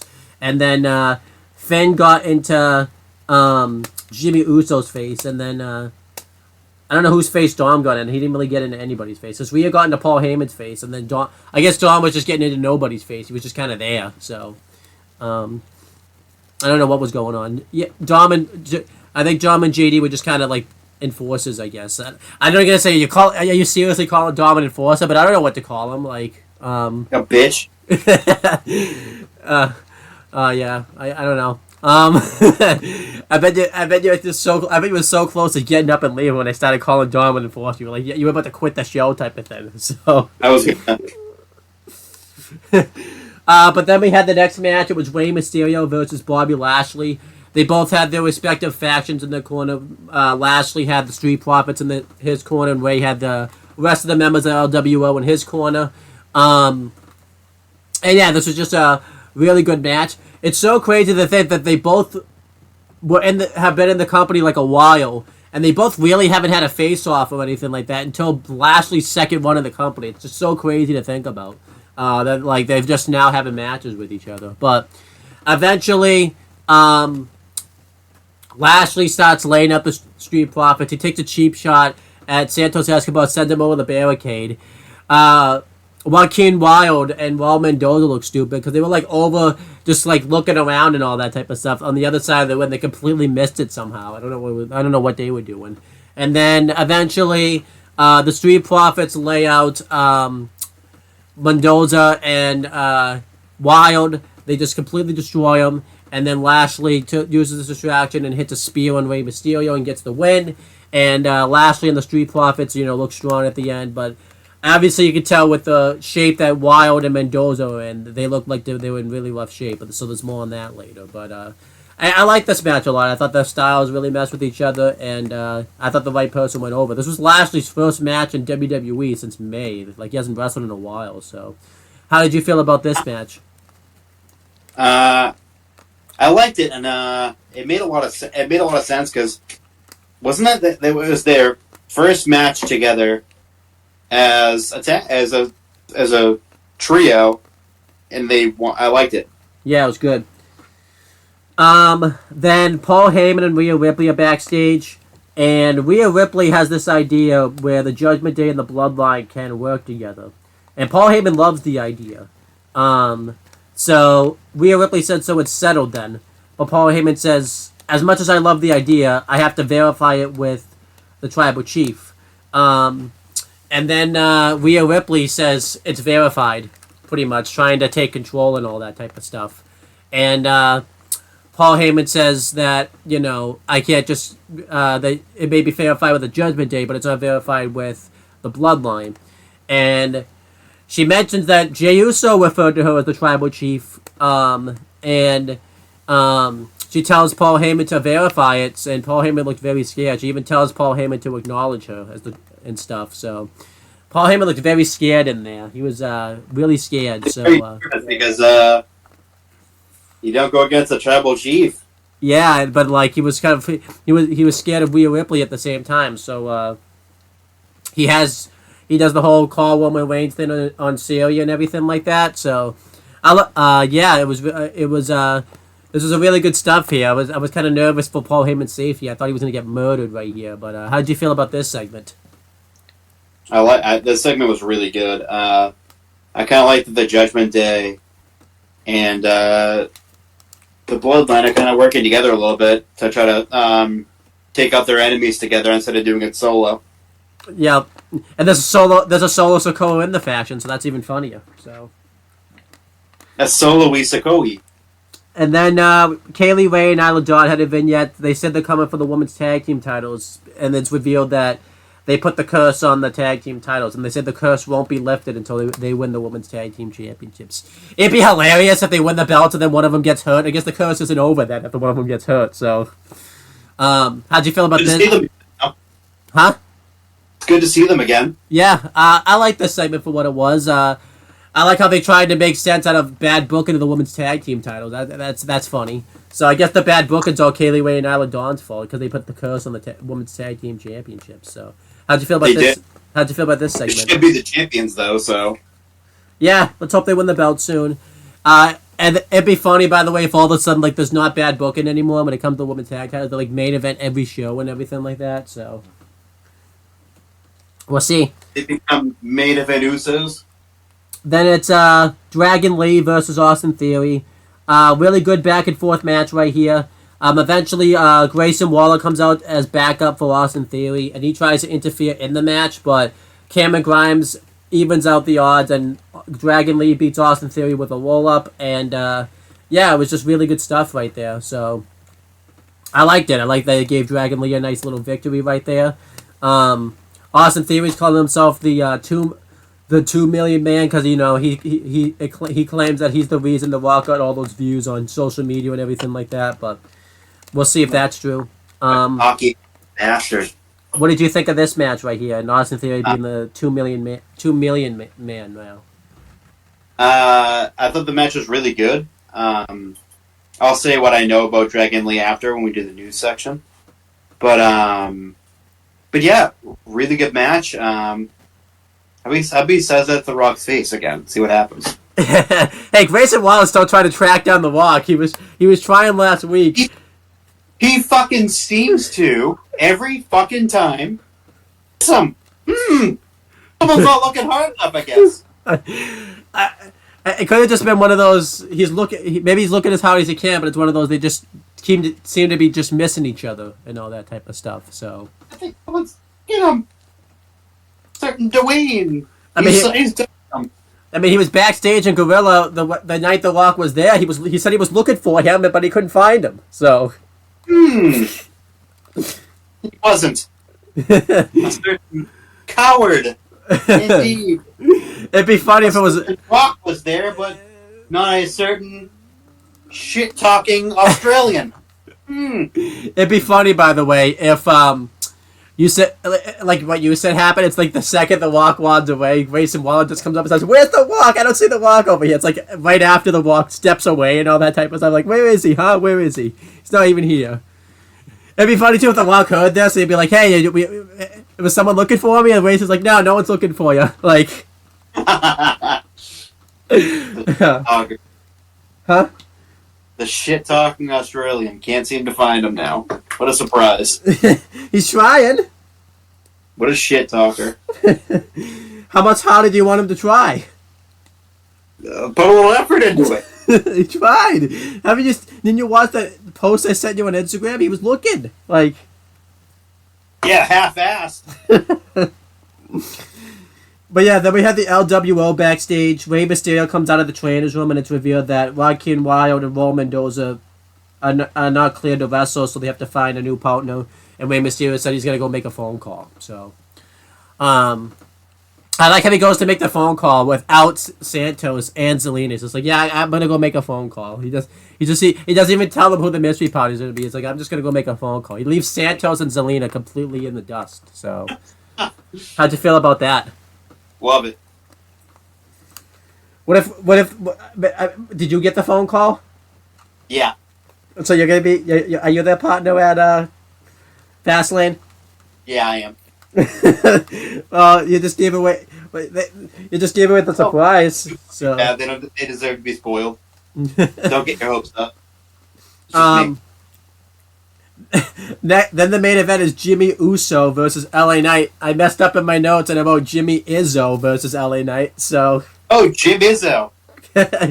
Yeah, instead of U, there's an I where the U supposed to be. So he's Jimmy Izzo now apparently. So, but yeah, relatively good match right here. Eventually, Solo Sikoa runs out and it causes a disqualification, and the Bloodline's beating down LA Knight, and then John Cena runs out to make the save. And it looks like, that the Bloodline's going to back down, but then the Judgment Day come out, and yeah, John Cena and LA Knight look pretty much doomed right here because, it's like, 7-on-1 at this point or something. And then main event Jey Uso comes out, which got a huge reaction. Jimmy Uso didn't look happy about this. And then Cody Rhodes comes out. And before this, everyone was chanting for Cody, wanting Cody to come out. And the second he came out, the roof came unglued. That would not have happened in AEW, by the way. They would have even chanted, Cody's name would have even been chanted to come out. Like, everyone was wanting Cody to come out there and make the save and everything like that. And, yeah, Cena, LA Knight, Cody, and Jay all fight the Judgment Day. And eventually, JD McDonough's left in the ring, and he just gets murdered pretty much. LA Knight hits the BFT onto him. Jay hits a super kick. Cena hits the Protoplex 5-knuckle shuffle, followed by the AA, and then Cody picks him up for a Crossroads, and everybody celebrates. And it's just a really great celebration and all that type of stuff. I think it's funny. It was like 4-on-7, but the 4 beat up the 7 type of thing. I guess it makes sense to you though, because one of those 7 was like Dominic Mysterio. You're like, yeah, it's obviously. I think to you, Dom's not even a person type of thing. He's I don't know what you consider him, but he's there. Fucking loser. I bet the only thing you hated about this segment was that it wasn't Dom that took all those finishes. I bet you wanted it to be Dom that was going to take all that stuff. Instead, it was He should take every single one of them. Yeah. So. Yeah, I like the segment a lot. I didn't really like the fact they did a DQ finish, or was they did like a roll-up finish or something, but, it is what it is. But the main event angle was really good, and everybody loved it, and this was just absolutely great stuff. What did you think of this? great. Mainly because Dom got his ass fucking whoa. No, it wasn't Dom. It was J.D. McDonough that did it. Dom got He got his ass kicked too. He fucking deserves it. He's a piece of shit. Wow. Okay then. That was SmackDown. I give SmackDown like an A-. I thought it was a pretty damn fantastic show. Not a lot of issues with it. So, what do you think? What do you Not think? at all. Like A-. There you go. Let's do some predictions now. We have some stuff announced for Raw. We have Kofi Kingston versus Ivar in a Viking Rules match. I'm going to go on a limb. I'm going to say Ivar actually wins. If they want to push him, they have to start now, and I think him winning the Viking Rules match would help him out a lot. What do you think? I think Ivar's going to win. This is the beginning of his push. Yeah. And then, what else do we have? We have Raquel Rodriguez versus Nia Jax. It's probably going to be Nia Jax, but I'm picking Raquel Rodriguez because they ain't picking Nia Jax to win any matches. So, what about you? Raquel. Then, I think the only other match announced is the NXT Women's Title match. It's Becky defending against Tegan Nox. I think it's a pretty obvious retention for Becky Lynch right here. Yeah, I think it's a retention for Becky Lynch. And then we have some things announced for SmackDown. Roman Reigns is returning next week. Depending how Fastlane goes, it could be a great return, it could be a bad return. I'm happy he's coming back now. You know, it's the season premiere of SmackDown, and I think he finally he needs to come back at this point because like we talked about a week ago, the Bloodline storyline's really kind of. This week was better, obviously, mainly because Cody and Cena were there and stuff, and LA Knight and stuff. But I think the Bloodline really needs to just kind of get going again. I feel like it's been struggling without Roman Reigns being there. What do you think? Yeah. What do you think? I think the season premiere, like, Roman has to be there, and he is going to be there. He hasn't been on TV in a while, that's just like, he needs to be there. Yeah. Because there's a Saudi show event coming. Because I know it's a Saudi event, and then it's Survivor Series, right? Like, it's not. Am I correct on that? Yes, they're like right after each other. Well, that's gonna be weird. Yeah. Be interested. Who do you think? What program do you think they're setting up for Roman Reigns incoming? So. What do I think? Yeah, what do you think? Because obviously, I think that's why he's coming back. He wouldn't be coming back otherwise. So.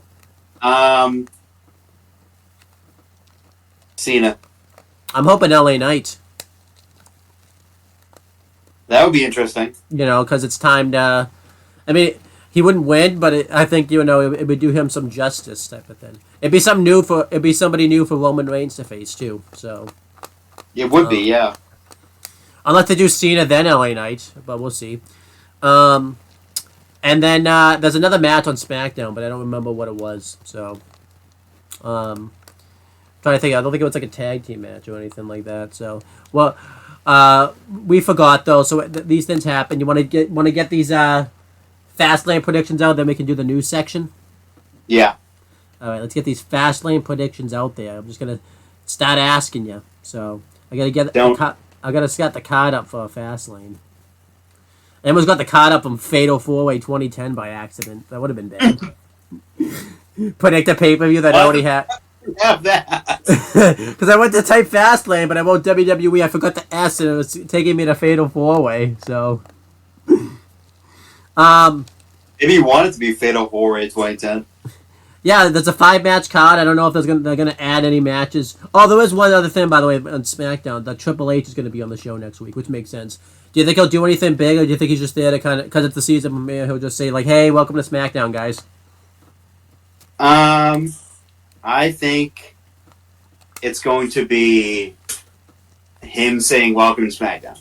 Okay. I don't think it's going to be anything significant because there's really nothing for him to announce. Yeah.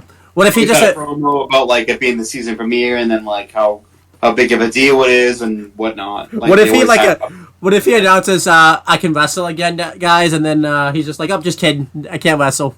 He just it's the same thing ever. he just Sorry, your hopes up. I know I got your hopes up. Sorry, who cares? I don't care. he just and he doesn't even announce it to the end of the show type of thing. He just says it's like a big joke type of thing. He just like, yeah, I can wrestle again, and I'm gonna wrestle Roman Reigns at Crown Jewel for the title. And then he comes out later with the show, and he's just like, guys, I was just kidding around. I was just joking. Like I really can't wrestle. I'm done. I was just joking. like everybody for like the whole night thinking it's gonna be Roman Reigns versus Triple H for the belt. Like all night they hyping it up, and then it's just a big joke and everything like that. Like he just does it to himself. Like he doesn't even tell anyone about it. Like Michael Cole's freaking out about it. And then later in the night, Triple H just comes out. He looks at Michael Cole and just like, you were really excited I was coming back, huh, Michael? And he's just like, I was just kidding. I was just joking around. Oh my god! What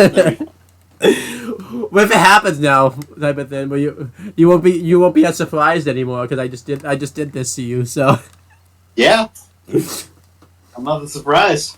All right, let's get to these Fastlane predictions. Well, do you think Triple H will announce an in-ring return though? Now that I've said it, no. Do you want it to happen now that I've said it? No. Okay. All right, let's get to these predictions. It's a 5-match card. Do you think they'll add any more matches to the show? Or do you think the 5 matches are going to be it? I think because it's not like a big show, like a really big show. It's just Fastlane. I think the 5-match card is adequate. Okay, I like these like short. Oh, they're getting time though on a lot of these cards, a lot of these matches though. I think. Yeah, I like that. I like that they're just I like that the shorter match cards now. Remember there'd be like 12 matches on a show sometimes and all that type of stuff. So it was so annoying. But yeah, we have 4 matches. We get to the first one. A lot of multi-man matches on this show. I think there's only one one-on-one match. The first one is LWO and a mystery partner versus Bobby Lashley and the Street Profits. Who do you think wins this match? I said Bobby and the Profits win. I think Santos is taking the pin. And my fucking surprise, it's me. Okay, now Carlito. I'm predicting the other way around. I'm picking the LWO to get the win, and I'm picking that Dragon Lee is going to be the mystery partner because he's been doing a lot of stuff where he's been sticking up for Rey Mysterio and everything like that. So that's who I'm picking to be the mystery partner. All right, then we have the undisputed WWE Tag Team Championship match. It's the Judgment Day, defended against Cody Rhodes and Jey Uso. Who do you pick wins this match? Mr. Cody Rhodes and Mr. Jey Uso, with Damian Priest eating the pin. Literally. I picked the other way around. I'm picking the Judgment Day with Jey eating the pin. And I think this is going to be where JD McDonough finally gets accepted into the group, and I think he's going to help Judgment Day win. So that's what I think is going to happen. So there you go. Then we have the triple threat match for the WWE Women's Championship. We have Io Sky defending against Asuka and Charlotte Flair. Who do you think wins this match, and who takes that pin? Io Sky, and I think it's Asuka. Honestly, like, Charlotte's been getting pinned a lot recently, and I don't think it's going to be her. Yeah, I agree the same. I think Io Sky wins and Asuka takes the pin. So, then we have Seth freaking Rollins versus Shinsuke Nakamura for the World Heavyweight Championship, with Seth defending, and it's a last man standing match. Who wins this match? I went back and forth on this one because I really, really want Shinsuke to win. But I picked Seth because of a certain Chicago-made man. Maybe. And do you think there'll be a cash-in? No. Even though I kind of teased it on Raw that they might cash in. Just some kind of like standing sideways, because apparently you fucking can't stand with your fucking face facing the TV. You have to stand sideways. Yep. Sideways with your back towards the TV, by the way. That's how you watch TV. I've seen you watch TV that way before. Back to the TV, looking to the right. But I don't think there'll be a cash-in. If there is a cash-in, do you think it will be successful? Yes, because I think Seth would be too beat up. Now, do you think you That's get a... perfect... Honestly, I could see it happening, but only if that match goes on later in the show. Like, if the tag match goes on first, and they lose, then I think he cashes in and wins. Yeah. But if they win, if Judgment Day wins, then I don't think he cashes in. I mean, the question I have for you is, do you think you even get a point for that? Because you say there's not going to be a cash in, but then I'm giving you a point just in case he does cash in. I would say if he doesn't I would say if your predictions he's not cashing in, you don't get a point for that it's successful, and he does because you didn't even predict that he was going to cash in to begin with. Yeah, I didn't. Yeah, so that doesn't matter. Yeah.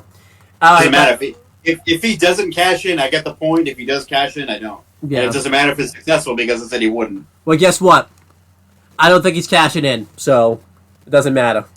So either way, we get a point or we don't get a point. And then we have the main event tag match. It's Solo Sikoa and John Cena versus... Wait, what? No, let me rephrase that. It's Solo Sikoa... And beat his ass, Solo Sikoa. I almost said it was Solo Sikoa and John Cena versus LA Knight and Jimmy Uso. That would have been weird. The man has been beating the shit out of him and tried to Uso splash him the table of the week prior. Is going to be his tag team partner now. Can you imagine they just changed it on a whim? They decided it was going to be that match instead. But anyhow, no. Can you imagine? Good thing I'm not booking. Can you imagine I wrote that down by accident type of thing? Like, it's Solo Sikoa now and John Cena versus Jimmy Uso and LA Knight all of a sudden now. Like, no, but it's John Cena and Jimmy Uso versus Solo Sikoa. No, I didn't. I almost. Apparently, it's John Cena and Jimmy Uso now versus LA Knight and Solo Sikoa. It's John Cena and LA Knight versus Solo Sikoa and Jimmy Uso. There you go. Yeah. It only took me 3 tries to get it out there. I don't know how else more I could have screwed that up, but what match would you prefer to have though? Out of the three that I said. Yeah, that was the best. Jimmy Uso, John Cena, and Solo Sikoa versus LA Knight. I still think that how weird would that have been if it was John Cena and Solo Sikoa versus Jimmy Uso and LA Knight? That would have been freaking. John Cena and Jimmy Uso versus LA Knight and Solo Sikoa. The people who have been fighting the most in the group. Out of the 4 of them, John Cena and Jimmy Uso are now teaming up with each other after just beating the shit out of each other. Literally last night on SmackDown. Who do you think wins this match, and who do you think takes the pin? I projected it to be John Cena and LA Knight, winning with good old Jim Uso taking the pin. I predict the same, but just for fun, since I said them, let's predict for the other matches. If it was John Cena and Solo Sikoa versus LA Knight and Jimmy Uso, who would win and who would take the pin? I think regardless of who his partner is, Cena would win. And I think Jimmy Uso would actually, yeah, Jimmy Uso would take the pin both times. Well, what if it's John Cena and Jimmy Uso versus LA Knight and Solo Sikoa? LA Knight would take the pin. Unfortunately, yeah. Gosh.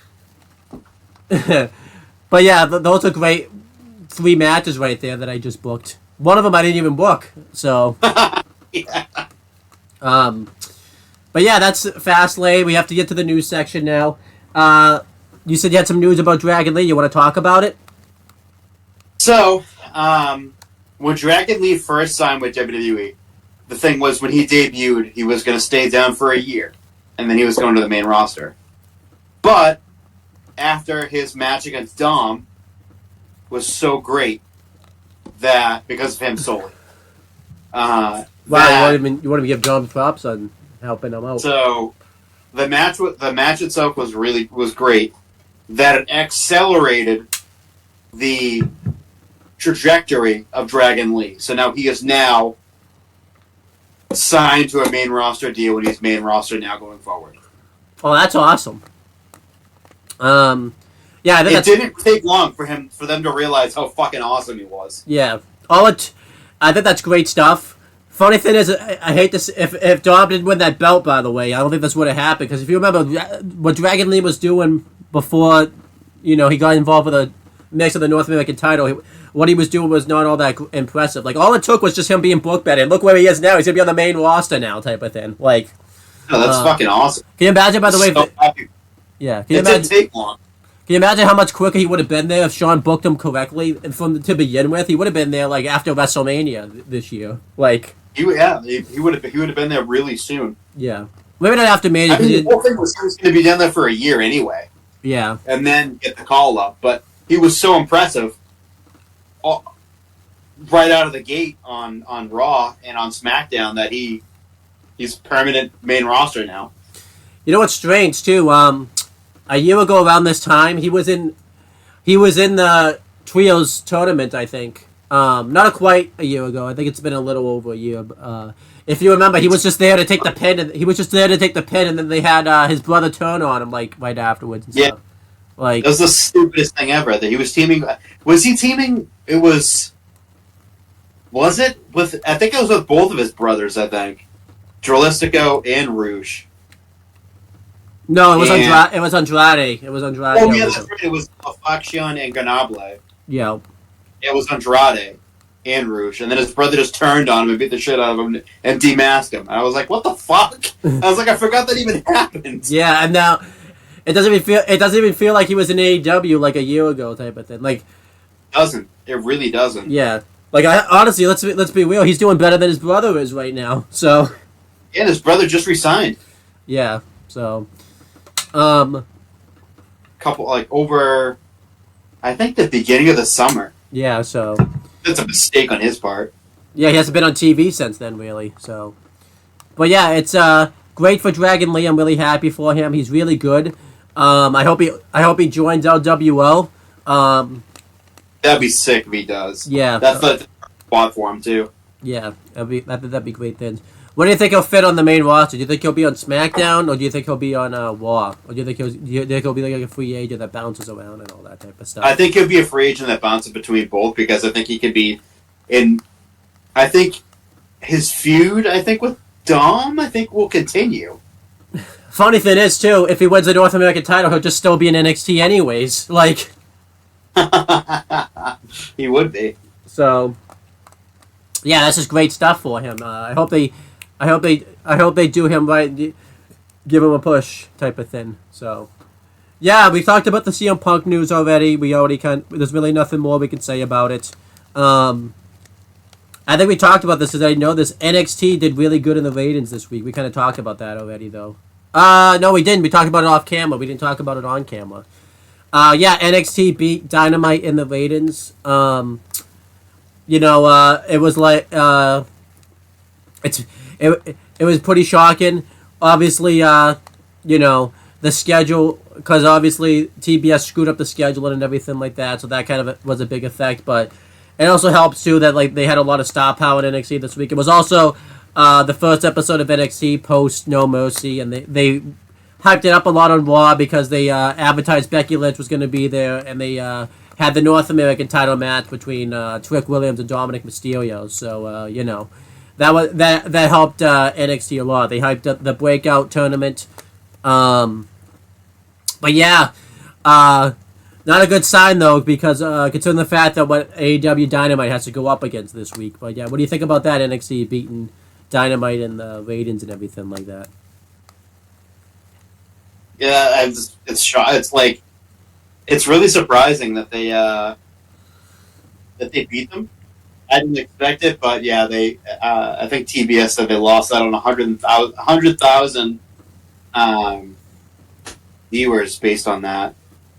I think too. I mean, you're gonna tell me that people who watch AEW Week don't know what time the fucking the show's on?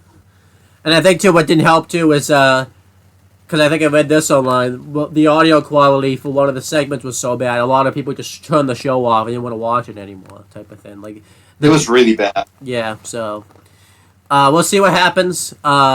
This isn't the best, obviously, because this was Adam Copeland's first appearance and everything, and that was the big hype of the show. He was going to come out and talk for the first time, and it didn't beat NXT. So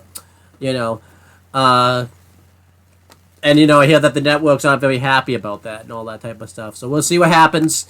But yeah, I think next, if this is what the ratings were like, not even running up against NXT and all that type of stuff, the rating, I think NXT is going to destroy them, especially with all the star power that's coming next week type of thing. So we'll see, because they're throwing a lot of NXT next week. They're throwing, John Cena. They're throwing Cody.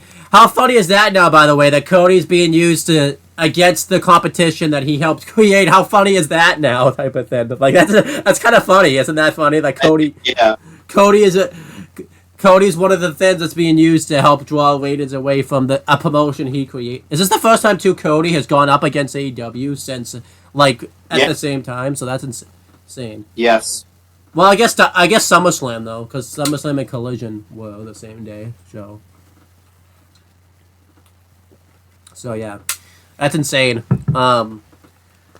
That Cody's being used as a ratings draw. I don't think that would have happened too if he was in AEW type of thing, where Cody would have been used as like a ratings. That's Floyd type of thing. So, but yeah, that's gonna be good stuff. Any other news thing you want to break down?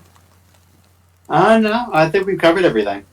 Yeah, nothing really to talk about. So yeah, you're just gonna enjoy Fastlane tonight. You're just gonna sit down. You're gonna order a nice pizza, and you're gonna order. You're gonna have 27 sodas tonight, and you're just gonna be enjoying life. I feel like too the fast lane. I feel like too you're not even gonna get plate. You're just gonna eat the pizza right out of the box type of thing too. Just right out of that box. Savage. Huh? I'm a fucking savage. That's what I do. And then I feel like too you're not even gonna break it up or anything like that. You're just gonna eat it all with one. Like, you're just going to keep it together and all that type of things. Just eat it all at once. I'm going to eat it like that because I'm a fucking machine. No, you're going to be... if they don't have chicken tenders on the menu, are you even going to order from the restaurant? No, I'm not going to go there. Why the fuck would I go there if they're not going to have chicken tenders? Come on. I know chicken tenders is the greatest food of all time. And yet you shit on Dom for it, type of thing, for doing that. But you're just... But the restaurants that I fucking have I like food. If there's no chicken tenders on the menu, I'm not gonna go. Oh, I can't eat here.